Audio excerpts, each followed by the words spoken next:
Hello guys, welcome back to लॉगरी एजुगिरी। I hope all you are doing great. आज हम 19 अक्टूबर का द हिंदू एनालिसिस करेंगे। 18 अक्टूबर का भी बहुत हम कवर कर लेंगे, बाकी का साथ साथ में कवर हो जाएगा। कल क्लास इसलिए नहीं हो रखी, कुछ एडमिनिस्ट्रेशन प्रॉब्लम हो गई थी, तो एडमिन वर्क कर रही थी मैं, तो इसलिए। चलिए अब स्टार्ट करेंगे। Chief justice Chandrachud recommends justice Sanjiv Khanna as successor. तो 51st chief justice of India कौन बनने वाले हैं, लिखेंगे 51st chief justice of India, 51st CJI। ठीक है, तो 51st CJI कौन बनने वाले हैं यहाँ पर, जस्टिस संजीव खन्ना, जस्टिस संजीव खन्ना। ठीक है ना, और कौन रिटायर होने वाले हैं, justice Chandrachud is going to retire. And 51st chief justice कौन बनने वाले हैं of India, justice Sanjiv Khanna. This is very very important. PYQs हैं, जब भी जजेस चेंज हुए हर एग्जाम में, चाहे 2024 का एग्जाम है चाहे 2025 के स्टार्टिंग वाले एग्जाम है, जब तक ये रिटायर नहीं होते और नेक्स्ट नहीं आते, तो 24-25 में आपको चीफ जस्टिस वाला क्वेश्चन हर एग्जाम में दिखने वाला है। उसके बाद बात करेंगे सेक्शन 6A की। तो कॉन्स्टिट्यूशनल बेंच ने section 6A of citizenship act 1955 को अपहेल्ड कर लिया है कि हाँ ये कॉन्स्टिट्यूशनली वैलिड है। तो ये लिख लेते हैं, सुप्रीम कोर्ट हेल्ड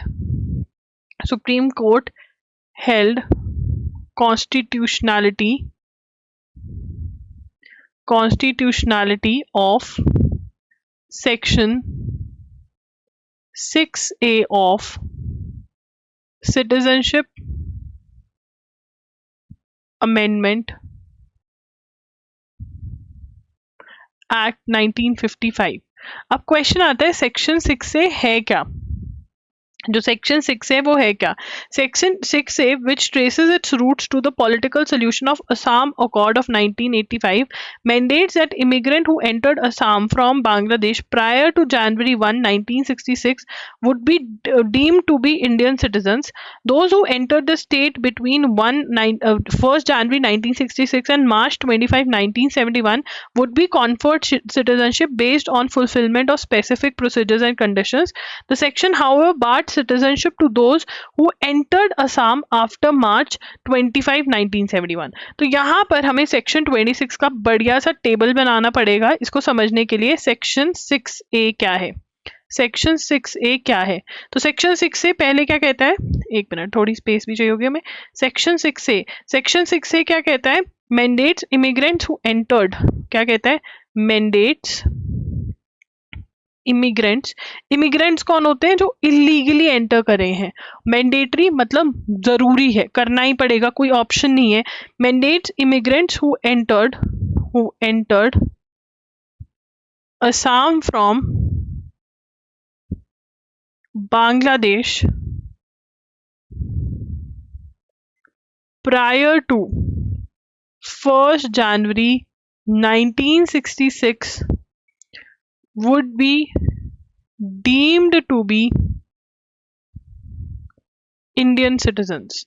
जो असम एंटर करे बांग्लादेश 1966 से पहले, 1st जनवरी 1966 से पहले, वो क्या है, वो इंडियन सिटीजन्स है। नो क्वेश्चंस आस्क्ड सिटीजन है। ठीक है, डेट याद कर लेनी है, इंडियन सिटीजन बोल दिया उनको।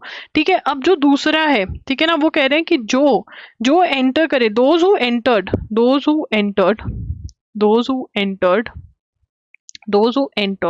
between 1st January 1966 and 25th March 1971, ठीक है, would be conferred citizenship, would be given citizenship based on fulfillment of specific procedures and conditions. अगर कुछ, अब यहाँ पर क्या है कि जो तो 1st जनवरी 1966 से पहले एंटर कर गए, ठीक है ना, वो क्या है, they are Indian citizens, no doubt. ठीक है जी, बट जो एंटर करे हैं between 1st January 1966 before would be deem to be, जो बिफोर प्रायर टू 1st जनवरी को एंटर किया और 25th मार्च 1971 के बीच में एंटर किया, would be given Indian citizenship अगर कुछ कंडीशन, स्पेसिफिक प्रोसीजर्स और कंडीशंस फुलफिल होंगे। ठीक है, इनको तो डायरेक्ट मिल गई, इनको तो डायरेक्ट सिटीजनशिप मिल गई जो 1 जनवरी 1966 से पहले आए। 1966 टू 25 मार्च 1971 के पर आए, उनको सिटीजनशिप दी जाएगी अगर कुछ प्रोसीजर सर्टेन कंडीशंस लगा दी गई हैं, ठीक है ना। और जो उसके बाद एंटर हुए, और जो उसके बाद एंटर हुए, हाउएवर बार्ड, उनको बार कर दिया, barred citizenship to those who entered Assam after 25th March 1971। अगर 25th मार्च 1971 के बाद, 25th मार्च 1971 के बाद एंटर हुए आफ्टर, तो फिर उनको सिटीजनशिप बार नहीं दी जाएगी, सिटीजनशिप नहीं दी जाएगी। This is very very important, और इसमें से एमसीक्यू निकलेगा, इसमें रट्टा मारना पड़ेगा। रट्टा हम कैसे मारेंगे कि देखो, जो तो 1 जनवरी 1966 तक एंटर हो गए वो सिटीजनशिप है, ठीक है फाइन। जो 1 जनवरी 1966 से लेकर के 25 मार्च 1971 तक एंटर हुए, सर्टेन कंडीशंस लगेंगी, सिटीजनशिप मिल जाएगी। बट जो आफ्टर 25 मार्च 1971 एंटर हुए, उनको सिटीजनशिप बार्ड है, मना है, नहीं दी जाएगी किसी भी हालत में, ये बोला है। तो सेक्शन 6 से समझ में आ गया। और क्योंकि सिटीजनशिप एक्ट बहुत इंपॉर्टेंट है, जब भी सिटीजनशिप एक्ट की कोई भी जजमेंट आई है, कोई भी बात हुई है, तो बहुत इंपॉर्टेंट माना गया, तो this is very very important, ठीक है।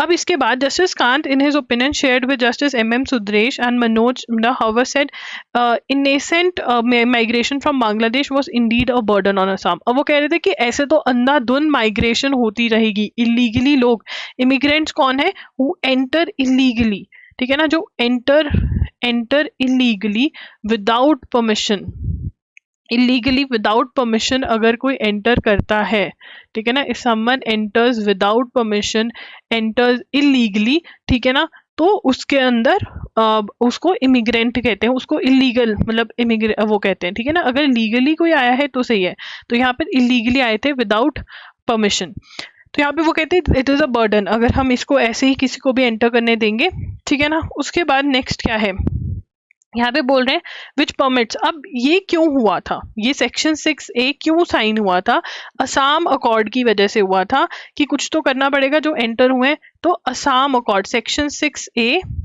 was added due to Assam accord. Assam accord कब साइन हुआ, असम अकॉर्ड जो साइन हुआ वो 1985 में हुआ। Again very very important, Assam accord कब साइन हुआ, 1985 में साइन हुआ, ठीक है ना।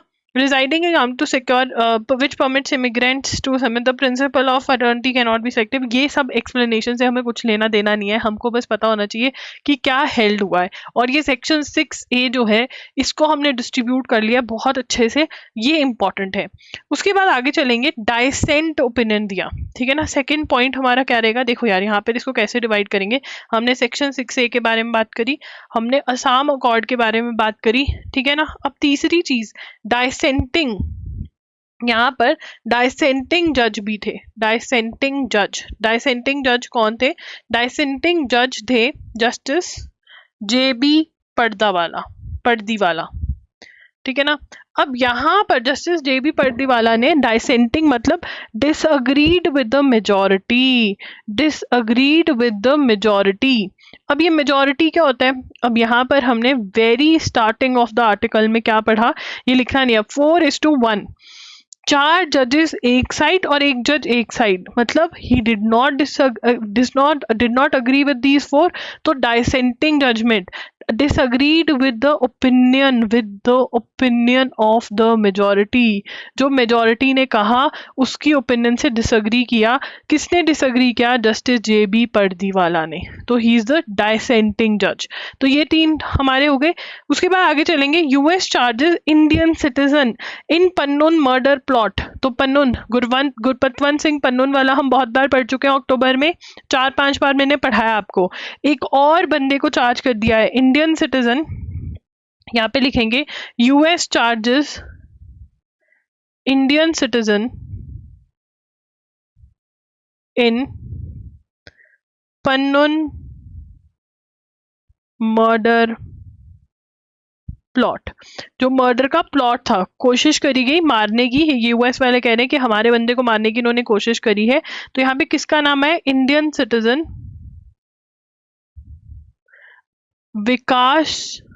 विकास यादव, ठीक है ना, पन्नून के मर्डर में। अब यहाँ पर हमें क्या याद रखना है? देखो, सबसे पहले निखिल गुप्ता नाम के एक बिजनेसमैन को जेल में डाला हुआ है। निखिल गुप्ता को कहाँ से लेकर आए? क्रेच रिपब्लिक से लेकर आए, यूएसए के अंदर, कि इसने भी गुरपतवंत सिंह पन्नून के मर्डर में हेल्प करी है। उसके बाद इन्होंने समन्स भेजे। समन्स किसके अगेंस्ट इशू करे हैं?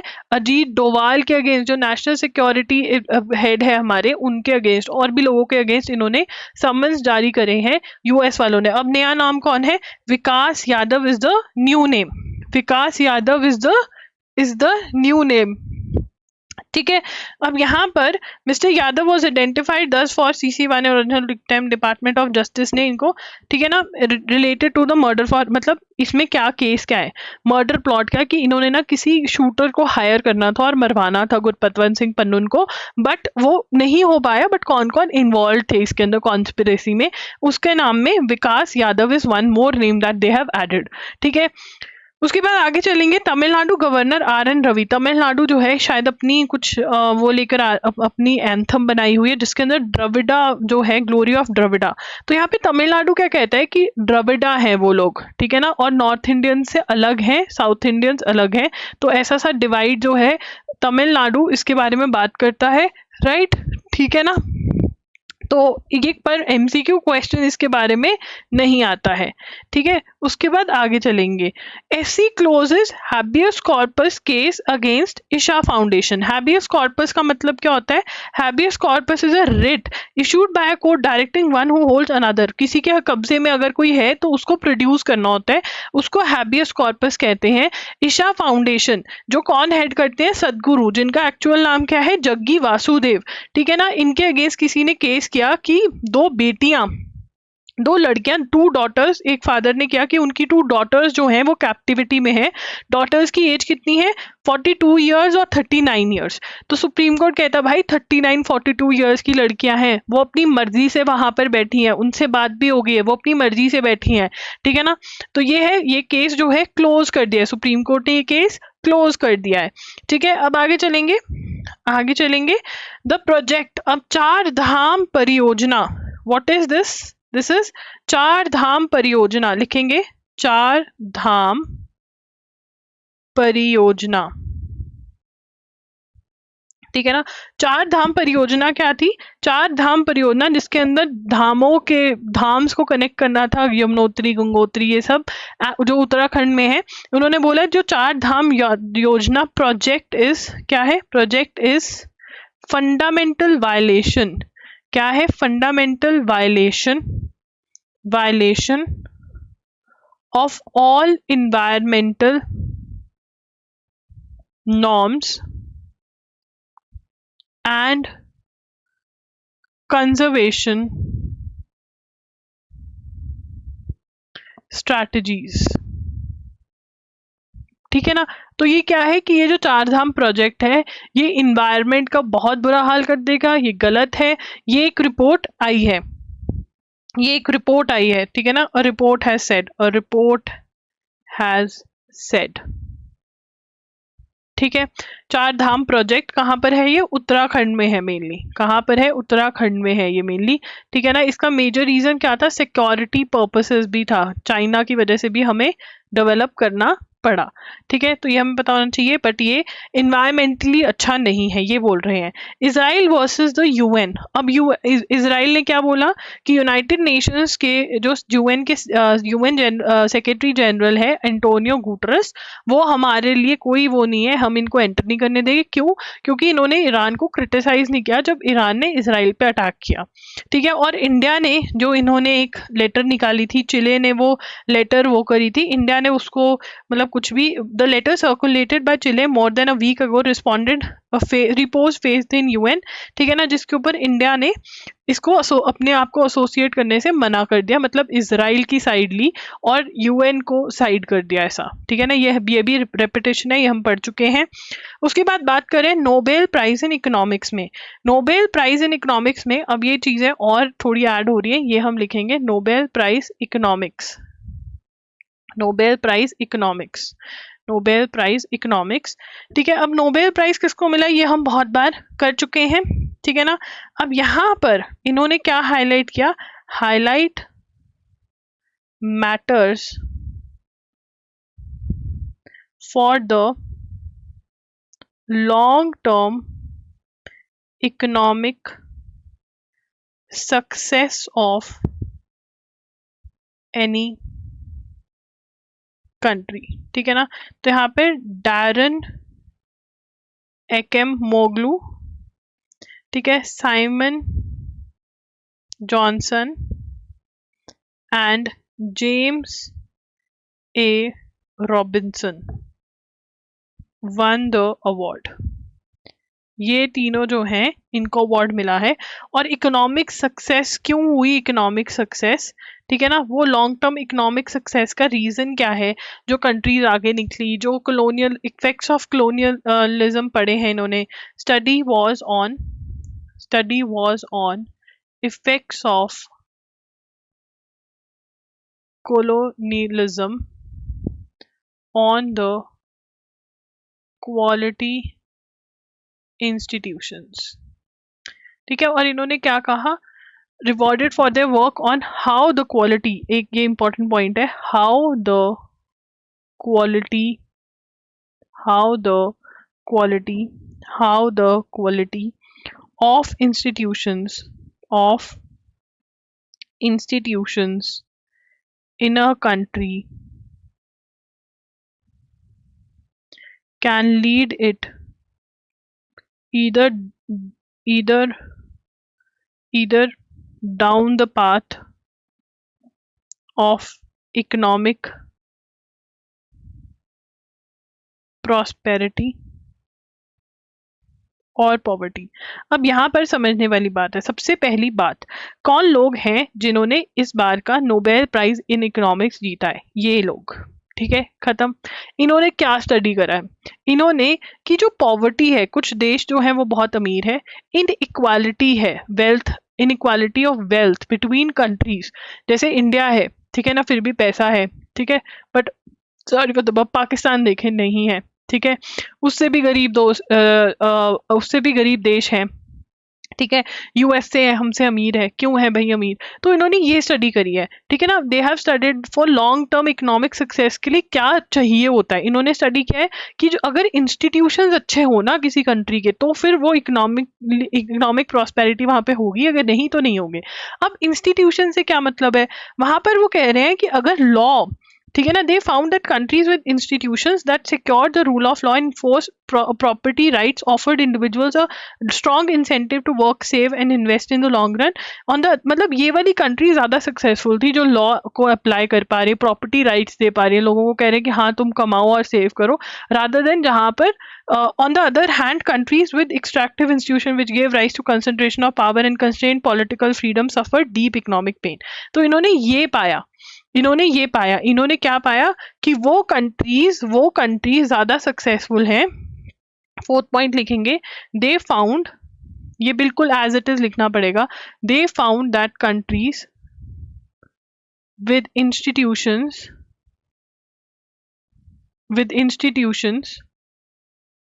institutions that secured the rule of law and enforced property rights offered individuals a strong incentive to work, save, and invest in the long run. On the other hand, countries with institutions that gave rise to concentration of power and constrained political freedoms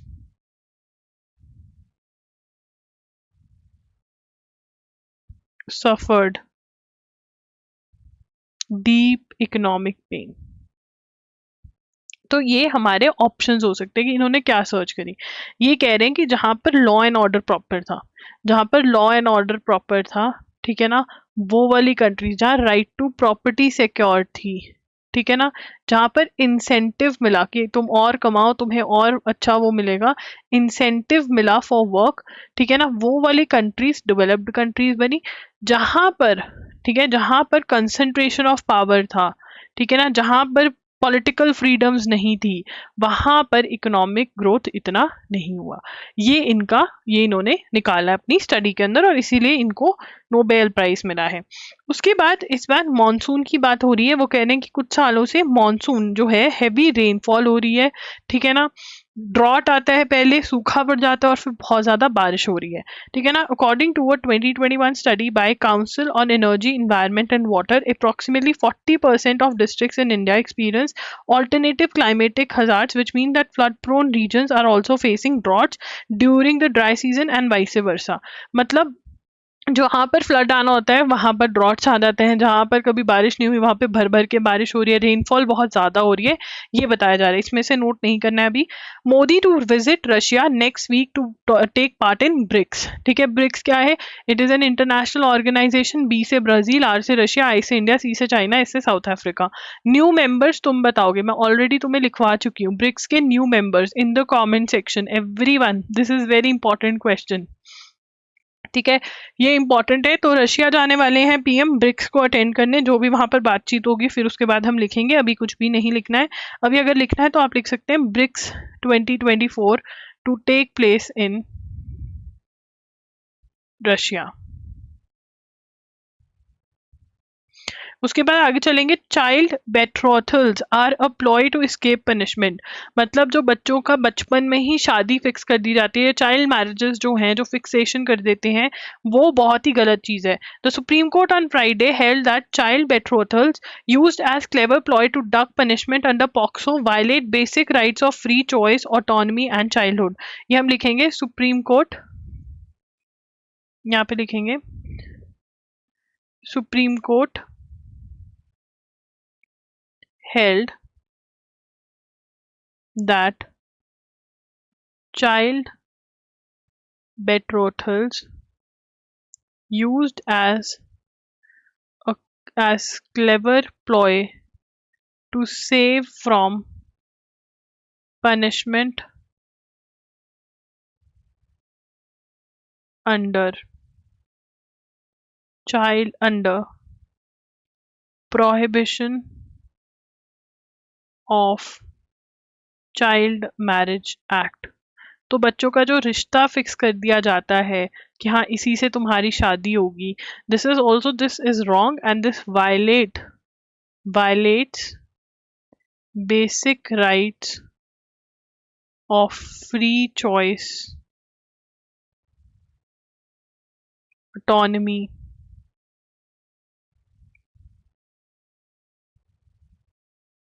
and childhood. A three-judge bench headed by Deputy Chief Justice of India D.Y. Chandrachud said the anti-child marriage law was vague on child betrothals. Anti-child marriage जो है वो नहीं लगता है, जो child fixation of marriage जो चल जाती है, fixation कर दी जाती है, बस ठीक है वो. The court urged parliament, अब यहाँ पर हम second point लिखेंगे कि anti-child marriage law, कि बच्चों की शादी नहीं होनी चाहिए, marriage law was vague on, मतलब कुछ भी एप्लीकेबल नहीं हो रहा था किसके ऊपर? चाइल्ड बेट्रोथल्स, जो फिक्सेशन ऑफ मैरिज हो जाती है बच्चों की, उसके ऊपर नहीं लागू था ठीक है ना, जो होता है ना कि हाँ इसकी शादी भाई हमारे दादा पर दादा ने डिसाइड कर लिया था इसकी शादी इससे होगी, वो वाली चीज है ये। ठीक है ना, तो दिस इज नॉट राइट। और यहाँ पर उन्होंने क्या कहा है, पार्लियामेंट टू आउटलॉ, उन्होंने अर्ज किया पार्लियामेंट को to outlaw betrothals and declare a child whose marriage was fixed as a minor in need of care and protection under Juvenile Justice Act। ठीक है ना, तो इसके अंदर पार्लियामेंट को क्या बोला, what is parliament, law making legislature. Parliament को क्यों बोला, because parliament is legislature. What is legislature, legislature is the law making authority. क्या है, legislature is the law making authority. ठीक है ना, लॉ मेकिंग अथॉरिटी है, उनको अर्ज किया है, सुप्रीम कोर्ट हैज अर्ज्ड, मतलब रिक्वेस्ट करी है, बोला है कि भाई, रिक्वेस्टेड कि भाई child betrothals that is fixation of child marriage, ठीक है ना, of it should be an offence. और जिस बच्चे की ऐसे चाइल्ड मैरिज फिक्स होती है, माइनर कौन होता है, minor is below the age of 18, below the age of 18 years. ठीक है ना, एंड जो लड़का 21 ईयर्स के नीचे कोई ऐसा फिक्स होता है तो उसको जुवेनाइल जस्टिस एक्ट के अंदर प्रोटेक्शन मिलेगी। ठीक है, उसके बाद the bench also comprising JB Pardiwala, Manoj Misra said India was yet to wake up to the betrothal of my, even though the convention of elimination of all forms of discrimination against women stipulated the problem back in 1977। ये problem, ठीक है ना, even though, ठीक है ना, elimination of लिखेंगे, convention on, पूरा नाम लिखेंगे, convention on elimination of all forms of discrimination against women talked about the problem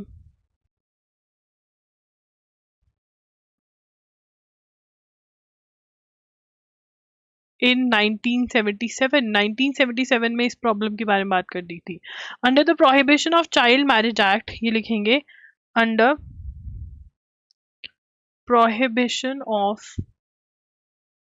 child marriage act 2006, girls below 18 and boys under 12 are deemed to be children। Girls below 18 and boys below 21 are deemed to be children।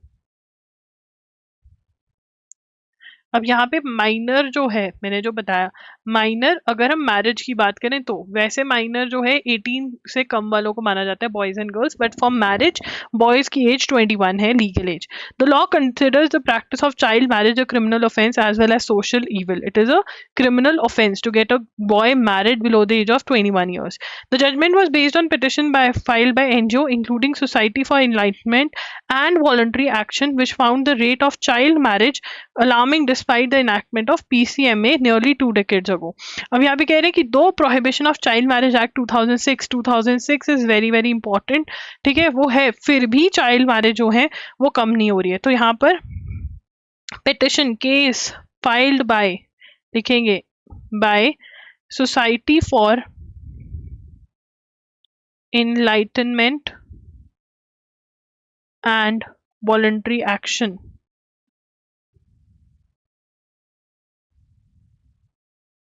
ठीक है जी, उसके बाद the judgment recommended the home ministry try to establish a designated portal of online reporting of child marriages. The ministry of women and child development to initiate a compensation scheme for girls outing out of child marriages and an annual budget to prevent child marriages and support affected individuals.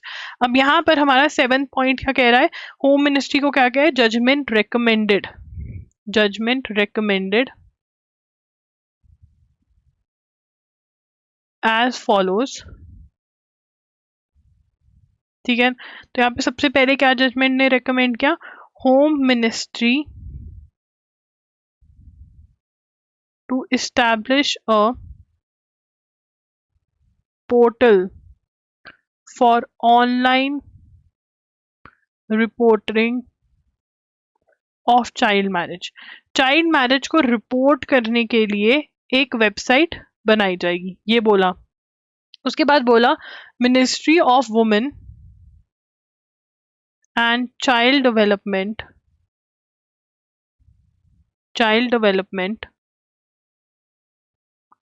To start a compensation scheme for girls opting out of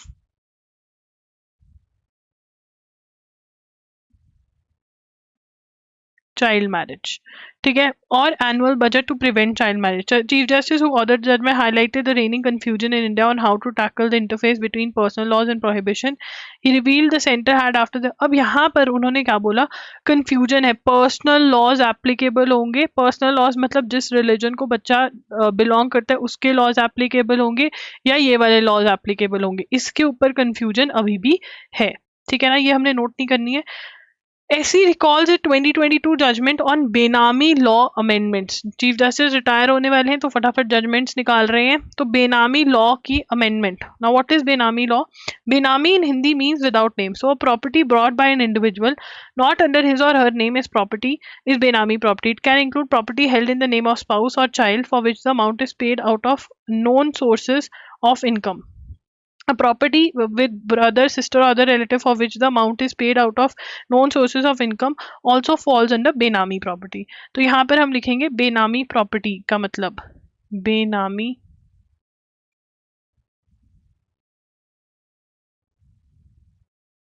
property. तो बेनामी property कौन सी है? Means without name, मतलब property bought by an individual not under his or her name। ठीक है, इसके अंदर paid by A but bought in name of B। ठीक है ना, पैसे ए ने दिए पर बी ने उसको करा, ए के पास ही रहेगी वैसे वो प्रॉपर्टी, बस दिखाने के लिए बी के नाम पे होगी। तो ये किसके लिए होते हैं? To evade taxation. टैक्सेशन को इवेड करने के लिए ये होती है। ठीक है, तो बेनामी प्रॉपर्टी किसी और के नाम पे प्रॉपर्टी ले लो टैक्स बचाने के लिए। ठीक है, उसके ऊपर special bench of Supreme Court on Friday recalled its 2022 में judgement which declared provisions and amendments made to benami property law unconstitutional manifestly arm. तो उन्होंने कहा कि जो भी अमेंडमेंट्स चेंजेस करी गई हैं बेनामी लॉ को, वो आर्बिट्रेरी है, अनकॉन्स्टिट्यूशनल है। The bench headed by chief justice referred the case for fresh adjudication. अब यहाँ पे other amendments introduced in 2016 had applied retrospectively and could send a person to prison for 3 years of jail। अब यहाँ पर लिखेंगे judgment on बेनामी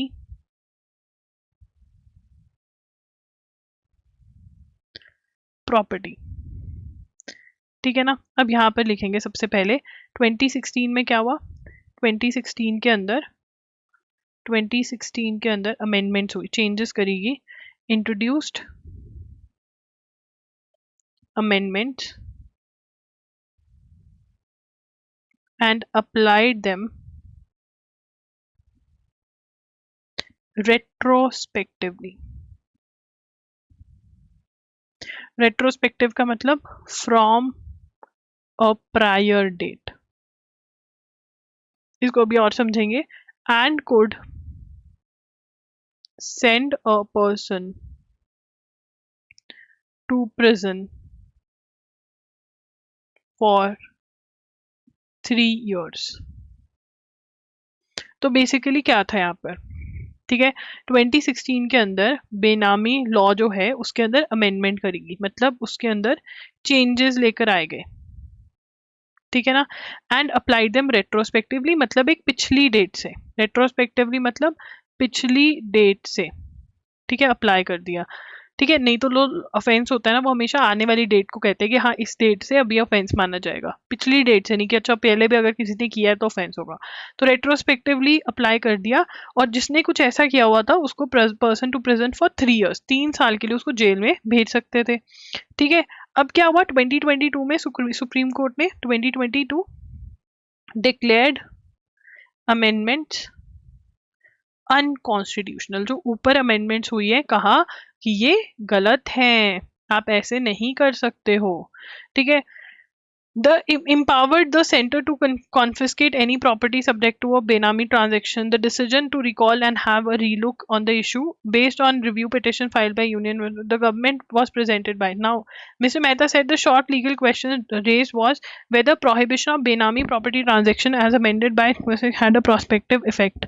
तो अब यहाँ पर कि अब वो क्वेश्चन क्या पूछ रहे हैं कि देखो आपने बोला कि जो अमेंडमेंट्स हुई हैं बेनामी प्रॉपर्टी की वो रेट्रोस्पेक्टिवली पिछली डेट से एप्लीकेबल नहीं हो सकती। तो अब केस हैज बीन फाइल्ड 2024 में petition has been filed to review the 2022 judgment, saying if it means that the amendment is applicable prospectively। ठीक है ना, अगर इसका मतलब ये है क्या, प्रोस्पेक्टिवली आने वाली डेट से, किसी आने वाली डेट से एप्लीकेबल, किसी आने वाली डेट से। इसको दोबारा से समझते हैं तो बेसिकली बेनामी प्रॉपर्टी क्या है कि आप किसी और के नाम पे प्रॉपर्टी खरीदते हो अपना टैक्स बचाने के लिए। ठीक है, अब 2016 में अमेंडमेंट आई कि भाई ये लीगल नहीं है। 2022 में सुप्रीम कोर्ट ने कहा कि ये बेनामी वाला जो नाम है ये गलत है, नॉट एप्लीकेबल, जो अमेंडमेंट हुई है। ठीक है, 2024 के अंदर दोबारा से केस फाइल किया गया है कि क्या इसका मतलब ये, क्योंकि उसमें बोला गया था रेट्रोस्पेक्टिवली एप्लीकेबल होगा, मतलब पिछली डेट से, मतलब अगर किसी ने इस रेंज में भी ऑफेंस कमिट किया है दो तभी ऑफेंस नहीं था बट अब इसको ऑफेंस माना जाएगा, तो इसका मतलब ये कि हम किसी अगली डेट के से इसको कर सकते हैं अप्लाई। तो ये क्वेश्चन सुप्रीम कोर्ट से पूछा है, सुप्रीम कोर्ट आंसर करेगी अब इसको। उसके बाद UGC's draft notification guidelines for academic leaders inspired by traditional wisdom. अब यूजीसी क्या करी है, UGC has approved draft guidelines for institutional leadership development for higher education institutions। अब वो क्या कह रहे हैं कि लीडरशिप क्वालिटी इनकलकेट करना, बच्चों में डालना, takes inspiration from the traditional wisdom of kaal sthan and patra time era context and actor to nurture leadership in academic institution. क्या कर रहे हैं, एम क्या है, to nurture leadership in academic institutions. ठीक है, अब आगे चलेंगे। कीनिया डेप्यूटी प्रेसिडेंट सैक्ड, निकाल दिया गया डेप्यूटी प्रेसिडेंट को। कीनिया's parliament on Friday unanimously voted to back the nomination of president William रूटो's peak to replace deputy रिधारी गाकुआ who was sacked. तो यहाँ पर कीनिया वाइस प्रेसिडेंट रिगाथी गाचागुआ इम्पीच्ड, मतलब रिमूव। इम्पीचमेंट का मतलब क्या होता है, रिमूव्ड। ठीक है ना, रिमूव्ड। अब जो नया है वो कौन है,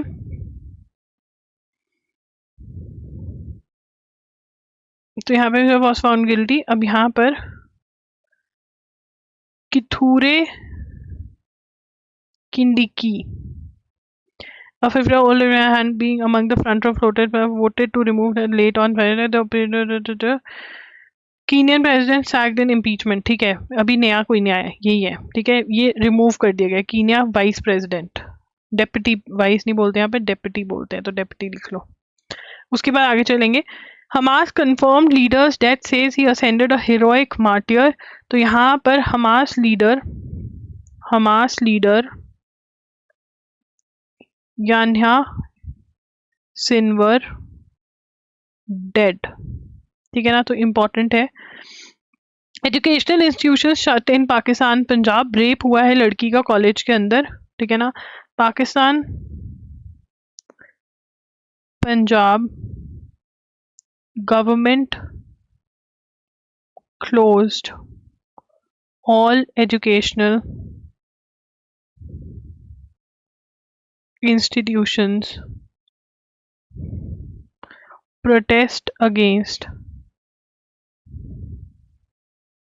an alleged on campus rape। Campus में लड़की का रेप हुआ है, कहाँ पे, पाकिस्तान के पंजाब में, ठीक है। उसके बाद the rise and death of Yahya Sinwar, जब लड़ाई स्टार्ट हुई तो इसराइल वैसे भी उनको क्या बोलता था, we will call that man, एक मिनट, उनको ना यहाँ पर after Hamas October 7 attack Israel in which about 1200 people were killed, called Yana Sivar the leader of Islamic militant group in Gaza and a key architect of the attack, a dead man walking। Now he was called Hamas leader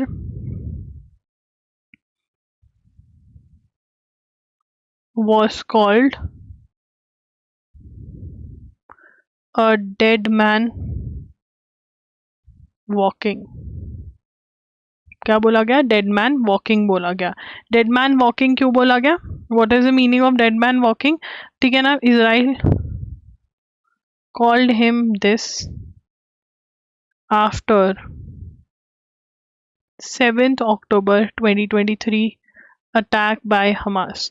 तो Hamas ने जो बड़ा terrorist attack किया था Israel पे, जिसमें 1200 लोग मर गए थे, इसराइल ने बोला था इसको तो मार के ही हम सांस लेंगे, तो उसको अ डेड मैन वॉकिंग, कि मरा हुआ ही समझो उसको, क्योंकि इसको तो हम मारेंगे मारेंगे फॉर श्योर।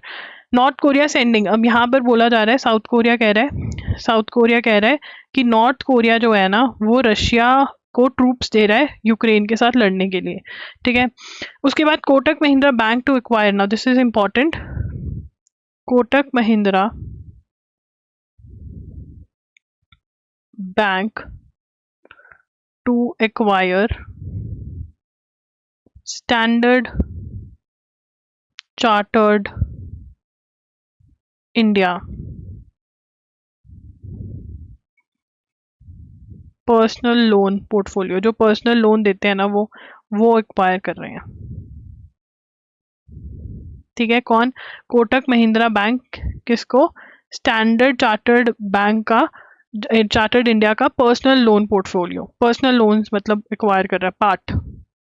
उसके बाद द रीसेंट इंजंक्शन मतलब stop from doing what the person is doing, injunction मतलब रोक देना कि ये मत करो, ठीक है। Injunction issued by US district court which forces Google to open up its Android platform to third party app stores and alternative payment option.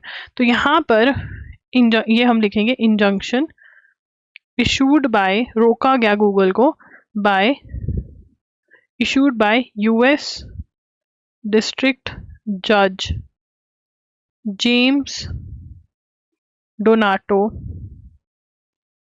forces Google to open up its Android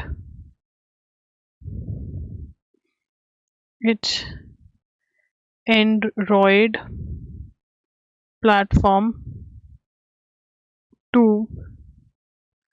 third-party app stores and alternative payment options। अब यहाँ पर क्या है, problem क्या है कि Google जो है ना वो अपना ऐप प्ले स्टोर जो है ना वो डलवा कर भेजता है फ़ोन में, ठीक है ना, आप प्ले स्टोर के बिना चीज़ें ही नहीं कुछ और कर सकते। तो वो कह रहे हैं ये गलत है, आपको दूसरे अपनी ऐप में दूसरे ऐप्स को भी वो करना पड़ेगा, दूसरे प्ले स्टोर टाइप के जो चीज़ें होती हैं वो भी, थर्ड पार्टी ऐप स्टोर्स भी अलाउ करने पड़ेंगे। और ऑल्टरनेटिव पेमेंट, आप गूगल का जो ऐप, मतलब आप प्ले स्टोर में अगर अपना ऐप प्लेस कर रहे हो तो उनका ही पेमेंट आप यूज़ करोगे और वो बहुत परसेंटेज उसमें से कट ले जाते हैं। तो यहाँ पर यूएस डिस्ट्रिक्ट जज ने कहा है कि आपको स्टॉप डूइंग दिस। क्या बोला है? Stop doing this. इंजंक्शन का मतलब क्या होता है? Stop doing this. ठीक है, so guys that's it. loggery.in आप चेकआउट कर सकते हैं, वहाँ पर आपको सारी चीज़ें जो स्टडी मटेरियल है बहुत क्लियरली मिल जाएगा। बहुत चेंजेस हुए हैं कल वेबसाइट पे, ज़रूर चेकआउट करना। एंड वेबसाइट कैसी लगी कमेंट्स में ज़रूर बताना। And do tell me in the comments आपको सेशन कैसा लगा। 18 का हमने बहुत कवर करा, इवन ये लास्ट न्यूज़ भी 18 की ही थी, पहले 2-3 आर्टिकल्स भी कर दिए, थोड़े से रह गए हैं वो मैं कल कर दूंगी। ठीक है, thank you for joining in, bye bye, take care.